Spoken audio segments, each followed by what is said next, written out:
Robert, in this video we'll be talking about the four goalkeepers at Manchester United, talking about the future of them. And yes,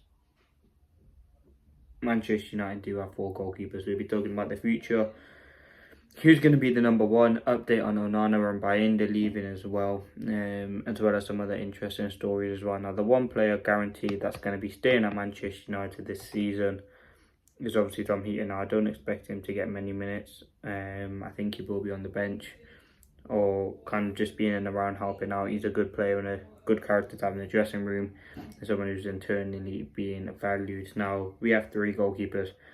At the moment, Bayindir is the number one in the Premier League and has started all the games in the Premier League so far this season.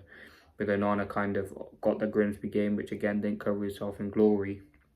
And also, his injury kind of forced him out. And I think, if we're being honest, the two, Bayindir and Onana, the two goalkeepers, are not good enough. Now, again, we bought in Lammens. We don't know what the expectation is of him. We don't know if he's gonna be a first choice, or he's gonna be someone who's rotating. Now, as it stands at the moment, Onana could very well be facing up to the prospect of being United's number 3 with Bayindir ahead of him in the pecking order. United have informed Onana that he can find a new club, with the loan the most likely, but United are open to a sale if possible.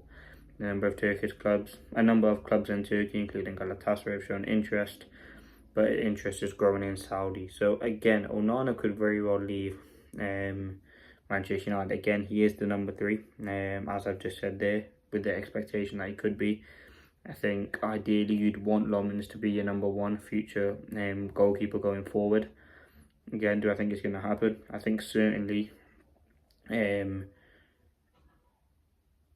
you have to get rid of one of Onana or Bayindir. For me personally, I think the most likely one at the moment that has kind of come out in the last hours is kind of been on Andre Onana's behalf. I think him leaving Manchester United makes a lot of sense. I think Lammens, again, he's still relatively inexperienced, and again, there still is a huge risk in signing him because he's not sort of established yet, and he could be someone who does make mistakes. But again, ideally, you want to get rid of Onana and Bayindir. And I think, yes, Lammens come in for, what was it, 21 million. There's not really that much pressure on him. And again, he can kind of settle in. But we do need a goalkeeper that can come in and be in a huge upgrade on what we currently have. And I think that's something that he could be. Again, Manchester United are hopefully going to see a massive improvement in the goalkeeping department this summer with Lammens coming in. So listen, I'm very, very excited to see what he can offer. I think he certainly does look like a top goalkeeper. He's someone with a lot of potential. Again, the department, when we brought in Onana and we brought in Bayindir, don't know what they were thinking realistically bringing in those two.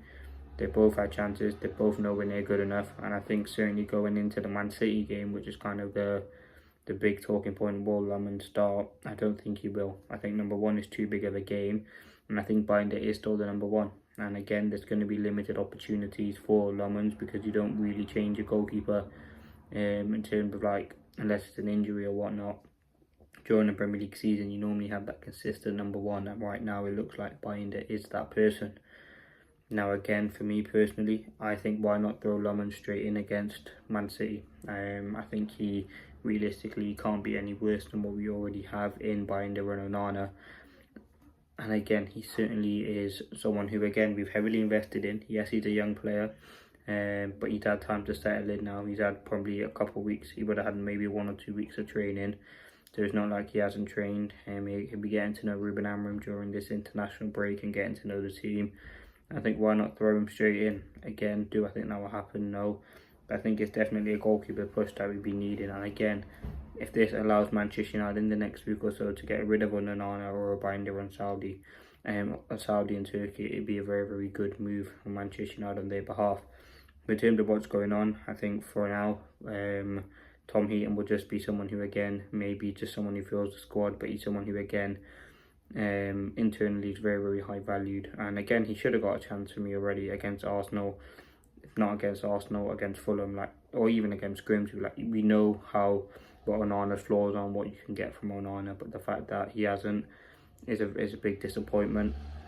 I think with Onana, I think he will leave. But I do think one of Onana and Bayindir stay. I'm not quite 100% sure who that is. and obviously you got Lammens there as well. So hopefully, listen, we have 4 goalkeepers at the moment, and the expectation is for those 4 not to be at Manchester United come the end of the summer, or come the end of the transfer window in Turkey and Saudi. So again, if you get money for Onana as well, 15-20 million, it'd be good, and we can kind of move on. But listen, who do you think should be the number 1 right now? I think for me, as I've said, reiterated so many times, Lammens, he can't be any worse than what we have. We need a new goalkeeper. We've gone out to get him. I don't see why you bring him in just for him to sit on the bench. He was a very, very good player. He played 44 times for Royal Antwerp last season. I think it's in the stat he had the most shots saved or something like that. I can't remember what the stat was, but it was a very, very good stat from him. And again, he looks like a very top keeper. But let's see what happens with the goalkeepers.